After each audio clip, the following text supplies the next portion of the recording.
लोगों ने ध्यानचंद फाउंडेशन द्वारा संचालित गौशाला गाजेगढ़ा गोला और हरिहरपुर खजनी पे हरे चारे की सप्लाई किए थे गन्ने का। उसका भुगतान वो इस तरह से करते थे, 1-2 कर देते थे, बाकी रोक लेते थे।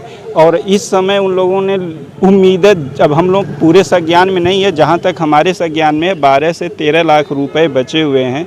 किसी का मतलब 3 टाली, 4 टाली, 2 टाली, 1 टाली, और ये लोग 20-25 गांव के किसान यहाँ पे इकट्ठा हुए हैं।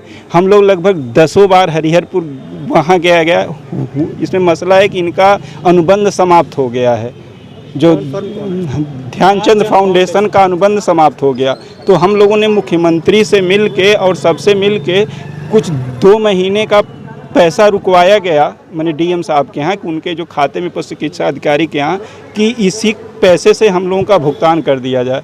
तो जो हम लोगों को जानकारी दी गई है वो 2 महीने पहले की बात है कि पैसा रोक लिया गया है।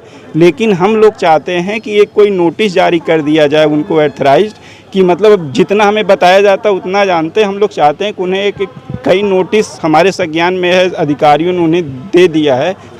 हम बस इतना चाहते हैं कि एक उन्हें अंतिम नोटिस दे दिया जाए कि अगर 4 या 5 कार्य दिवसों में आप उपस्थित नहीं होते हैं तो हम लोग एफिडेविट जमा करके किसानों का भुगतान कर देंगे। और मुख्य पशु चिकित्सा अधिकारी का ही निर्देश था कि आप लोग जब अंतिम में हर बार आते हैं, 1 महीने का समय लिया जाता है, एक और प्रोसेस बता दिया जाता है। तो अंतिम बात बताई गई थी कि आप लोग डीएम साहब के यहाँ एक शपथ पत्र दीजिए कि किसका हमारा पैसा बाकी है, और उसके बाद हम फिर विचार करते हैं। सीडीओ साहब 1 महीने ऐसे मैंने समय लिए थे। क्या नाम पड़ेगा? अरविंद यादव, आजमगढ़ सरदहा। नहीं बोले थोड़ा सा आगे आइए, थोड़ा सा आप आगे आइए। हमें ये हम लोगों ने इनको बोलने दीजिए। बताइए आप लोग कहाँ से आए हुए हैं और क्या मांग है आप लोग की? हम लोग सर आजमगढ़ से आए हुए हैं, और हम लोग 2022 और 23 में गन्ना चारा के लिए दिए थे गोरखपुर गौशाले पर।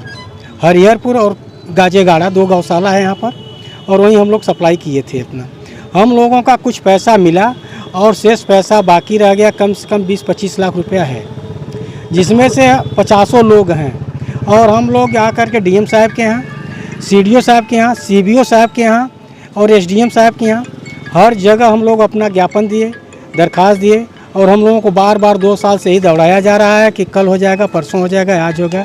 उसके बाद हम लोग जब हार मान गए तो मुख्यमंत्री साहब के यहाँ गए। मुख्यमंत्री साहब के यहाँ दरख्वास्त उठा दिए, उनसे मिले थे हम लोग, और आश्वासन मिला था कि 20 तारीख तक हम लोगों का पेमेंट हो जाएगा। लेकिन आज तक अभी कुछ हुआ नहीं।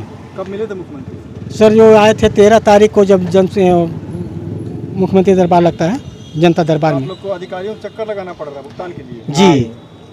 कितना भुगतान बकाया है एक लोग का अभी? सर किसी का जो है 1 लाख रुपया बाकी है, किसी का 25,000 रुपया बाकी है। इसी तरह से सारे लोग हैं, कई हिसाब में। क्या नाम है आपका? स्वामीनाथ यादव, कहाँ रहते हैं? हैदराबाद, आजमगढ़।